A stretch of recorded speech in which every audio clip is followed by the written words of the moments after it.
ஸ்ரீ மாத்ரே நமக. ஜெய்குருதத் ஜெய்குரு பரசுராம். நமஸ்காரம். நான் கரூர்லேருந்து வல்சலா பணிக்கர், பிரசன்ன ஜோதிடர். இன்னைக்கு நம்ம ராகு கேது பெயர்ச்சியோடைய பலன்கள் ரிஷப ராசிக்கு எப்படி இருக்குன்னு பார்க்க போறோம். இந்த ராகு கேது எப்போ பயிற்சி ஆகுது அப்படின்னா, திருக்கணிதப்படி 21/5/2025, வாக்கியப்படி 26/4/2025. அதாவது இந்த வாக்கியப்படிக்கும் திருக்கணிதப்படிக்கும் கொஞ்ச நாள் தான் வித்தியாசம். ஸோ அதனால நீங்க கன்ஃபியூஸே ஆயிக்க வேண்டாம். ஆனாலும் இந்த உங்களுக்கு ஏப்ரல் 26ஆம் தேதியிலிருந்தே இந்த ராகு கேது பெயர்ச்சியோடைய மாற்றங்கள் உறுதியாக தெரியும். ராகு கேது எப்பவுமே வக்ர கிரகங்கள். இப்போ பார்த்தீங்கன்னா குரு, சனி, மற்ற எல்லா கிரகமுமே வக்ர கிரகம்னா ஒரு 5 மாதம் இத்தனை நாள் குறிப்பிட்ட நாட்கள் தான் இருக்கு. இப்போ குருனா பார்த்தீங்கன்னா ஒரு 5 மாதம் வக்ரத்தில் இருப்பார். இப்போ இதுவே புதன், சுக்கிரன்லாம் கொஞ்சம் நாட்கள் இருப்பாங்க. ஆனால் எப்பவுமே வக்ரத்திலே இருக்கிறது ராகுவும் கேதுமே. ஸோ அதனால பின்னோக்கி தான் போவாங்க. இவ்வளோ நாளாக ராகு ரிஷப ராசியை பொறுத்த வரைக்கும் 11ஆம் இடத்துல இருந்துச்சு. இப்போ ராகு மீன ராசியிலிருந்து கும்ப ராசிக்கு பயிற்சி ஆகிறது. அதாவது உங்களுக்கு 11ஆம் இடத்துல இருந்து 10ஆம் இடத்துக்கு ராகுவும், கேது கன்னி ராசியிலிருந்து சிம்ம ராசிக்கு பயிற்சி ஆகிறாரு. அப்போ உங்களுக்கு 5ஆம் இடத்துல இருந்து 4ஆம் இடத்துக்கும் பயிற்சி ஆகுது. இதுதான் இப்போ அதாவது ராகு 10ஆம் இடத்துக்கும் கேது 4ஆம் இடத்துக்கும் பயிற்சி ஆகுது. இது உங்களுக்கு ரொம்ப ரொம்ப வளர்ச்சி தான். அதாவது நான் என்னுடைய இதுல சனி பயிற்சியும் சொல்லியிருக்கேன், குரு பயிற்சியும் இருக்குது. அடுத்தது இந்த தமிழ் புத்தாண்டு பலன்கள் இதெல்லாமே நீங்க பார்த்துருந்தீங்கன்னா தெரியும். இந்த வருஷம் ரிஷப ராசியை பொறுத்த வரைக்கும் எல்லா பயிற்சியுமே ரொம்ப நல்லா இருக்கு. ராகுவும் 10ஆம் இடத்துல வந்திருக்கனால நல்ல அசுர வளர்ச்சி தான். அதாவது ராகு எந்த இடத்துக்கு வராரோ அந்த இடத்த பிரம்மாண்டப்படுத்தி விடுவாரு.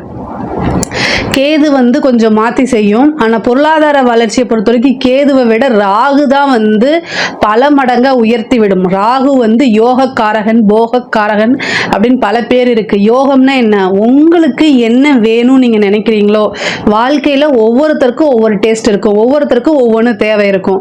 எனக்கு இதுதான் யோகம், நீங்க என்ன விஷயங்களை நினைக்கிறீங்களோ அத்தனை யோகத்தையுமே அவர் கண்டிப்பா செய்வாரு. ரிஷப ராசியை பொறுத்த வரைக்கும் மெயினா பணத்தை தான் அவங்க யோகமா நினைப்பாங்க. ஸோ பணம் அப்படிங்கக்கூடிய விதம் பல வழிகளில் உங்களுக்கு வரும்.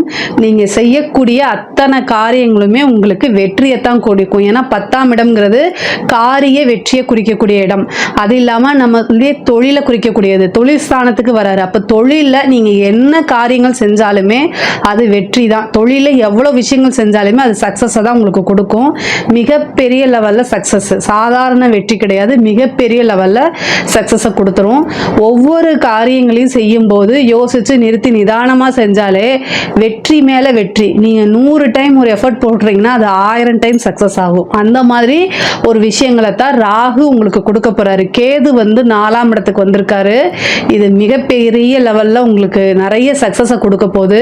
ஏன்னா 4ஆம் இடம் அப்படிங்கிறது ஒரு பதவி, அரசாங்க வீட்டுக்கே வந்திருக்கு. சூரியன்கிறது தான் அரசாங்கம். கேது சூரியனுடைய வீட்டுக்கு தான் வராரு. 4ஆம் இடம்ங்கிறது அரசியல் பதவி, அரசாங்க பதவி, இது எல்லாமே குறிக்கக்கூடிய இடம். ஸோ அதனால கவர்மெண்ட் ஜாப்க்கெல்லாம் யாரெல்லாம் ட்ரை பண்ணுறாங்களோ, கவர்மெண்ட் ஜாப்க்கு யாரெல்லாம் ட்ரை பண்ணுறாங்களோ அவங்க எல்லாத்துக்குமே சக்ஸஸ்ங்க. ரிஷப ராசியில் யாராவது இருந்தால் சொல்லுங்கள், அதுக்கு நல்ல பரிகாரமாக நான் சொல்கிறேன். ஆனால் கவர்மெண்ட் ஜாப் ட்ரை பண்ணுறீங்க அப்படின்னா கண்டிப்பாக 100% உங்களுக்கு ஒரு இந்த ராவுக்கு இந்த 1.5 வருஷத்துக்குள்ளே ஒரு நல்ல போஸ்டிங் உறுதியாக உங்களுக்கு கிடைக்கும். போஸ்டிங்னா என்னென்னா நல்ல போஸ்டிங்கே கிடைச்சிரும். மிகப்பெரிய லெவலில் அது உங்களுக்கு ஒரு வளர்ச்சியா இருக்கும். அதே நேரத்தில் 10ஆம் இடத்துல ராகு வந்திருக்கனால அதாவது பதவி மேலும் மேலும் உங்களுக்கு உயர்ந்துட்டே போதும். திடீர்னு ஒரு ப்ரொமோஷன் கிடைக்கிறது. நீங்க செய்யக்கூடிய பிஸ்னஸ் இப்போ ஒரு இடத்துல பிஸ்னஸ் நீங்க பண்ணிட்டு இருப்பீங்க, அதே மாதிரி இன்னொரு பிரான்ச் போடுறது, அப்புறம் டெவலப் ஆகிறது. நீங்க செய்யக்கூடிய இது பிஸ்னஸ் தொழில் என்னன்னா மேலும் மேலும் விருத்தி ஆகிறது. அதுவும் இல்லாமல் இம்போர்ட் எக்ஸ்போர்ட் செய்யறவங்களுக்குலாம் இது ஒரு ரொம்ப சூப்பர். உற்பத்தி சார்ந்த தொழில்களா இருந்தாலும் நல்ல பிரம்மாண்டமான வளர்ச்சியை கொடுக்க போகுது. அதே நேரத்தில் இம்போர்ட் எக்ஸ்போர்ட் பிஸ்னஸ்க்கும் ரொம்ப சூப்பராக இருக்க போகுது. அதே மாதிரி ஆர்டிஃபிஷியல், அதாவது செயற்கை முறையில் செய்வோம் இல்லைங்களா. இப்போ ஒரு பட்டு அப்படின்னா இயற்கை பட்டு ஒன்று இருக்கு, செயற்கை பட்டுன்னு ஒன்று இருக்கு இல்லைங்களா. இந்த மாதிரி செயற்கையாக செய்யக்கூடியது உங்கள் இதில் ஒரு ரசாயனம் சம்பந்தப்பட்டது, இந்த மாதிரி விஷயங்கள் எல்லாமே சக்ஸஸ் தான். இந்த காலத்தில் ராகுவோடைய காரகத்துவங்கள் இல்லாமல் எந்த பிஸ்னஸுமே இயங்கலை. மேக்சிமம் ஆஃப் அப்படிதான் இருக்கு. ஸோ அதனால நீங்க என்ன தொழில் செஞ்சாலுமே அந்த தொழிலில் நல்ல பிரம்மாண்டமான வளர்ச்சி, தொழில் மூலிமா நல்ல வருமானம், காரியங்கள் எல்லாமே வெற்றியாகிறது, கடன் ரீதியாக இருக்கக்கூடிய பிரச்சனைகள் எல்லாமே சால்வ் ஆகிறது, தொழிலுக்காக வீடு வாங்குறது, தொழிலுக்காக இடம் வாங்குறது, தொழிலுக்காக சொத்துக்கள் வாங்குறது, வாகனங்கள் வாங்குறது, இந்த மாதிரி விஷயங்கள் எல்லாமே நடக்கும். அதே மாதிரி ஜாப்காக ட்ரை பண்ணிட்டு இருக்கவங்க, படித்து முடிச்சுட்டு ஜாப்காக ட்ரை பண்ணிட்டு இருக்கவங்களுக்கு ஒரு நல்ல பதவி ஸ்தானத்தில் கேது வந்திருக்கனால நல்ல பதவி கிடைக்கும். முக்கியமாக வந்து படிக்கக்கூடிய குழந்தைங்களுக்கு வந்து படித்து முடிச்சு இந்த நீட் எக்ஸாம்ஸ் எல்லாம் பாஸ் பண்ணாமல் இருப்பீங்க இல்லையா, இந்த டைம் உங்களுக்கு நல்ல ரிசல்ட். ரிஷபராசியில் பொதுவாகவே எல்லாருமே பாஸ் ஆகுங்க. ஆனால் ரிஷபராசிக்கு வந்து 4ஆம் இடத்துல வந்திருக்கனால இந்த நீட் எக்ஸாம்ஸில் ஈஸியாக கிளியர் பண்ணுறதுக்கு அதிக வாய்ப்புகள் இருக்குது. நீங்கள் வந்து யோசிக்காமல் ட்ரை பண்ணுங்கள். யாருக்கெல்லாம் இன்டர்வியூ அட்டன் பண்ணுறீங்களோ அவங்க எல்லாத்துக்குமே வேலை கிடைக்கும். அந்த மாதிரி ஒரு அமைப்பு தான் இருக்குது. சேம் இன்னொரு விஷயம் என்ன அப்படின்னா, படிக்கக்கூடியவங்க வந்து என்னன்னா படிப்பில் நல்ல மார்க் எடுக்கிறது, நல்ல ஞாபகத்திறன், படிப்பில் நல்ல ஆர்வம், இது எல்லாமே கிடைக்கும். கவர்மெண்ட் ஜாப் அப்படிங்கிறது ரிஷபராசியை பொறுத்த வரைக்கும் உறுதியாக கிடைக்கும். நீங்கள் தாராளமாக ட்ரை பண்ணுங்கள். இந்த 1.5 வருஷத்துக்குள்ள உங்களுக்கு ஒரு நல்ல அதிர்ஷ்டம் தேடி வரக்கூடிய அமைப்புகள் இருக்குது. அதே மாதிரி தாய் வழி சம்மந்தப்பட்ட சொத்துக்களில் வந்து எவ்வளோ பிரச்சனை இருந்தாலும் அது எல்லாமே சால்வ் ஆகும். அதே மாதிரி கோர்ட்டு கேஸ் பிரச்சனைகள் இருந்தாலும் சால்வ் ஆகும். தாயாருடைய சொத்துக்கள் தானாக தேடி வரும். தாயாருடைய உடல்நிலையில் ரொம்ப கவனமாக இருக்கணும். வண்டி வாகனங்களில் போகும்போது கவனமாக இருக்கணும். பொதுவாகவே வந்து உங்களுக்கு தொழில் தான் இந்த இதில் வந்து ரொம்ப ரொம்ப சிறப்பாக இருக்குது. தொழில் ஸ்தானம் வந்து ரொம்ப ரொம்ப சிறப்பாக இருக்குது. அதனால் வந்து இந்த வேறு எதுலேயுமே ஃபோக்கஸ் இல்லாமல் உங்களுடைய பிஸ்னஸ்ஸு, உங்களுடைய ஜாப்பு, உங்களுடைய ஃப்யூச்சர் இதில் வந்து கவனம் செலுத்துனீங்கன்னா இந்த டைமில் நீங்கள் என்ன எஃபர்ட் போடுறீங்களோ அது எல்லாமே கை மேலே பலன் கிடைக்கும். அப்போது நீங்கள் ஈஸியாக செட்டில் ஆயிடலாம். அதுக்கு உண்டான வழிவகை தான் இந்த வருஷம் உங்களுக்கு கொடுக்குது. இதை கரெக்டாக யூட்டிலைஸ் பண்ணிக்கிங்க. உங்களோட கையில் தான் இருக்குது. அதே மாதிரி வாகனங்களில் போகும்போது கவனமாக இருக்கணும்.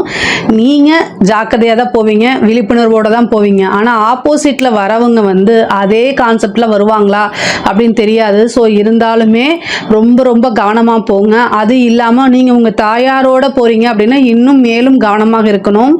மேக்ஸிமம் நைட் டைம் ட்ராவல் பண்ணுறது, லாங் ட்ரைவ் பண்ணுறது, இந்த மாதிரி விஷயங்களை அவாய்ட் பண்ணுறதுக்கு மேக்ஸிமம் ட்ரை பண்ணுங்கள். இருந்தாலும் இந்த 4ஆம் இடத்துல வந்திருக்கக்கூடிய கேது வந்து இந்த லைசன்ஸ் எடுக்கிறதோ இல்லை வண்டிக்கு வந்து அடிக்கடி இதாகிறது, இந்த மாதிரி விஷயங்கள்லாம் கொடுத்துரும். அதே மாதிரி ஒரு நிறைய பேத்துக்கு வீடு கட்டக்கூடிய கனவுகள் இருக்கும், வீடு வாங்கக்கூடிய கனவுகள் இருக்கும். ஏற்கனவே கட்டின வீட்டை வாங்கி ரெனோவேஷன் பண்ணி நீங்கள் புதுசாக குடி புகிறதுக்கு உண்டான பிராப்தம் இந்த கேது வந்து 4ஆம் இடத்துக்கு வந்திருக்கனால அதை அமைச்சு கொடுப்பாரு. உங்களுக்கு ஒரு விஷயம் தேடி வரும்போது அதை கரெக்டாக யூட்டிலைஸ் பண்ணிக்கோங்க. விநாயகருக்கு வழிபாடு பண்ணுங்க. ஞாயிற்றுக்கிழமையில் வரக்கூடிய யமகண்ட நேரத்தில் கணபதி வழிபாடு 2 தீபம் தேங்காய் எண்ணெயில் வெள்ளருக்கு வச்சு நீங்கள் போட்டிங்க அப்படின்னா, வெள்ளருக்கு வந்து பார்த்தீங்கன்னா சாதாரணமாக எரியாது. ஸோ வெள்ளருக்கு திரின்னு வாங்கிக்கோங்க. நாட்டு மருந்து கடையிலையோ இல்லை பூஜா ஸ்டோர்ஸ்லேயோ கிடைக்கும். அதை வந்து என்ன செய்யணும் அப்படின்னா, ஒரு வெள்ளை நூல் எடுத்து அதை வந்து அப்படியே சுற்றிட்டு அதை போட்டு தேங்காய் எண்ணெயில் ஊற வச்சிடணும். அப்போ தான் அது எரியும், இல்லைன்னா எரியாது. அதை 2ஆக கட் பண்ணிவிட்டு 2 அகல் விளக்கு மண் தீபம் வாங்கி, பேராசூட் ஆயிலெல்லாம் யூஸ் பண்ணிடாதீங்க. அதாவது சுத்தமான செக்கில் ஆட்டின தேங்காய் எண்ணெயை வாங்கி தீபம் போடுங்க. அந்த தீபம் நல்லா எரியும் போது உங்களுக்கு என்ன காரியங்கள் எடுத்தாலும் சக்ஸஸ் ஆகும். விநாயகரை வேண்டிட்டு போடுங்க. இப்போ நீங்கள் வீடு வாங்கணும்னு நினைக்கிறீங்க அப்படின்னா 7 ஞாயிற்றுக்கிழமை யமகண்ட நேரத்தில் இதை போடுங்க. நிறைய பேத்துக்கு இது சக்ஸஸ் ஆகிருக்கு. இப்போ 4ஆம் இடத்துக்கு கேது வந்திருக்கனால சொத்து சேர்க்கை ரிஷபராசியை பொறுத்த வரைக்கும் உறுதியாக உண்டு. சொத்து சேர்க்கை ரிஷபராசியை பொறுத்த வரைக்கும் உறுதியாக உண்டு. கண்டிப்பாக நீங்கள் வாங்கிடலாம். இந்த பரிகாரத்தை செய்யுங்க. மிகப்பெரிய லெவலில் உங்களுக்கு யோகம் இருக்குது. பொதுவாகவே 10ஆம் இடத்துக்கு வந்திருக்கனால தொழில் ரீதியாக நீங்கள் வெளிநாடு போகிறது, வெளியூர் போகிறது, இந்த மாதிரி விஷயங்கள் தொழிலுக்காக போகிறதுக்கு உண்டான அமைப்புகள்லாம் இருக்குது. தந்தையாருடைய தேக ஆரோக்கியத்தில் கவனமாக இருக்கணும். தந்தையார் வழி சொத்துக்கள், தந்தைக்கு நல்ல வருமானங்கள், இது எல்லாமே இருக்குது. பொதுவாகவே வந்து கலைத்துறை சம்மந்தப்பட்டவங்களுக்குலாம் இது நல்ல பெரிய வளர்ச்சியாக இருக்குங்க. படிக்கிற குழந்தைங்களும் படிப்பில் நல்லா வருவாங்க. மிகப்பெரிய லெவலில் உயரத்துக்கு, அதாவது ஒரு பெரிய பாராட்டு, அங்கீகாரம், இது எல்லாமே கிடைக்கிறதுக்கு அமைப்புகள் இருக்குது. அரசியல் துறை சம்பந்தப்பட்டவங்களுக்குலாம் இது ரொம்ப ரொம்ப சூப்பராக இருக்குது. அதாவது எதிர்பார்க்காத அளவுக்கு வளர்ச்சி. 4ஆம் இடத்துக்கு பதவி ஸ்தானத்துக்கு வரனால ஒரு நல்ல பதவி கிடைக்கிறது மிகப்பெரிய லெவலில் இருக்குது. பொதுவாகவே இந்த ராகு கேதுக்கள் தான் வந்து நிறைய மாற்றங்களை கொடுக்கக்கூடிய கிரகமாக இருக்கனால இந்த ராகு கேது பயிற்சி வந்து நிறைய நல்ல மாற்றங்கள், உங்களோட வாழ்க்கையில் இருக்கக்கூடிய கஷ்ட நிலைகள் மாறி நல்ல நிலைக்கு உங்களை உயர்த்தி கொண்டு போகும். இதுக்கு நீங்கள் இந்த பரிகாரங்களை சொல்லக்கூடிய பரிகாரங்களை மட்டும் செஞ்சுக்கோங்க. மிகப்பெரிய லெவலில் உங்களுக்கு வளர்ச்சி இருக்குது. அதுவும் பொருளாதார ரீதியாக நல்ல வளர்ச்சி இருக்குது. மிக முக்கியமாக வந்து கணவன் மனைவியிடையே இருக்கக்கூடிய பிரச்சனைகள் வந்து கை தூக்கும். பொருளாதார ரீதியாக இருக்கக்கூடிய பிரச்சனைகள் சால்வ் ஆகும்போது நீங்கள் வந்து உங்களுடைய ரிலேஷன்ஷிப்பில் கொஞ்சம் பிரேக் ஆகிறதுக்கு வாய்ப்பு இருக்குது. கணவன் மனைவியிடையே வந்து சம்டைம் வந்து பிரச்சனைகள் வரத்துக்கு வாய்ப்பு இருக்குது. ஸோ அவங்களெல்லாம் அனுசரித்து போகணும். பொருளாதாரம் இருந்துட்டாலே நிறைய விஷயங்களை கிளியர் பண்ணிட முடியும். இதை நீங்கள் உங்கள் லைஃப் பார்ட்னருக்கு சொல்லி புரிய வச்சு தான் ஆகணும். பெண்களை பொறுத்த வரைக்கும் நல்ல டைமு, முன்னேறதுக்கு காலகட்டங்கள். ஸோ உங்களுடைய கெரியர் சம்மந்தப்பட்ட விஷயங்களை ஃபேமிலிக்குள்ளே சொல்லி டிஸ்கஸ் பண்ணுங்கள். இந்த டைம் உங்களுக்கு ஆதரவு கிடைக்கிறதுக்கு வாய்ப்பு இருக்குது. ஏன்னா குரு வந்து ராகுவை பார்க்குது. ஸோ அதனால் நல்ல டைம் இருக்குது, நல்ல வாய்ப்புகள் இருக்குது. அதை கரெக்டாக யூஸ் பண்ணிக்கோங்க. ஆடை ஆபரண சேர்க்கை இது எல்லாமே இருக்குது. 4ஆம் இடத்துல வந்திருக்கக்கூடிய கேது வந்து வண்டி வாகனங்கள் வாங்கக்கூடிய அமைப்பை கொடுக்கும். ஆடை ஆபரண சேர்க்கை உண்டு, சொத்து சேர்க்கையெல்லாம் உண்டு, மிகப்பெரிய லெவலில் இது. அதே மாதிரி ரியல் எஸ்டேட் சம்மந்தப்பட்டவங்களுக்குலாம் வந்து இது சொத்து வாங்கி போகிறதுக்கு உண்டான டைமாக இருக்குது. நல்ல டைமு, பீக்கில் போகும். உங்களுக்கு பொருளாதார ரீதியாக நிறைய வளர்ச்சியும் நல்ல மாற்றங்கள், பதவி மாற்றங்கள் இது எல்லாமே கிடைக்கும். உங்களுக்கு வந்து பார்த்திங்கன்னா கால் சம்மந்தப்பட்ட பிரச்சனைகள், இந்த ஹெல்த் ரீதியாக பிரச்சனைகள் வரத்துக்கு வாய்ப்பு இருக்குது. அதே மாதிரி சுவாச ரீதியாக இருக்கக்கூடிய பிரச்சனைகள்லாம் நீங்கள் பார்த்துக்கணும். ஹார்ட் சம்மந்தப்பட்ட விஷயங்கள்லாம் பார்த்துக்கணும். 4ஆம் இடத்துல வந்திருக்கக்கூடிய கேது வந்து ஹார்ட் சம்மந்தப்பட்ட டிசீஸை ஏற்படுத்தி கொடுத்துருவாரு. அதுவும் சூரியனுடைய வீடாகவே இருக்கனால அதில் பார்த்துக்கோங்க. அதே மாதிரி கண் சம்மந்தப்பட்ட விஷயங்களையும் ரொம்ப கவனமாக இருக்கணும். ஆனால் பொருளாதார ரீதியாக இந்த ராகு கேது வந்து நல்ல ஒரு உயர்வான நல்ல மாற்றங்களை தான் கொடுக்கும். கடன் ரீதியாக இருக்கக்கூடிய நீங்கள் கொஞ்சம் சின்சியராக எஃபர்ட் போட்டிங்க, உங்களோட தொழிலில் கவனத்தை இது பண்ணினீங்க அப்படின்னா கடனே உங்களுக்கு இல்லாத வாழ்க்கையை அமைச்சு கொடுத்துரும். யார் யாருக்கெல்லாம் கடன் இருக்கோ அவங்கள கமெண்ட்ஸில் சொல்லுங்கள். நான் இப்போ உங்களுக்கு வந்து பரிகாரங்கள் சொல்கிறேன். ரிஷப ராசியில் உங்களுக்கு கடன் ரீதியாக பிரச்சனை இருக்குது அப்படின்னா கமெண்ட்ஸில் சொல்லுங்கள். நான் கண்டிப்பாக வந்து உங்களுக்கு ஒரு நல்ல பரிகாரங்கள் சொல்கிறேன். அந்த பரிகாரங்களை செய்யும்போது கண்டிப்பாக அந்த கடன் ரீதியாக இருக்கக்கூடிய பிரச்சனைகள்லாம் சால்வ் ஆகி நல்ல சொத்து சேர்க்கையை உண்டு பண்ணிடும். அதாவது ரிஷப ராசியை பொறுத்த வரைக்கும் 10ல் வந்திருக்கக்கூடிய ராகுவும் 4ஆம் இடத்துக்கு வந்திருக்கக்கூடிய கேதுவும் நல்ல பொருளாதார வளர்ச்சியை கொடுக்கும். அதே மாதிரி ஹெல்த் ரீதியாக இருக்கக்கூடிய கவனங்கள் உங்களுக்கு ரொம்ப ரொம்ப முக்கியமானது. இதில் ஏதாவது சந்தேகங்கள் இருக்குது அப்படின்னா கமெண்ட்ஸில் கேளுங்க. நான் கண்டிப்பாக ஆன்சர் பண்ணுறேன். நம்மளுடைய சேனலை லைக் பண்ணுங்கள், ஷேர் பண்ணுங்கள், சப்ஸ்கிரைப் பண்ணுங்கள். நன்றி, வணக்கம்.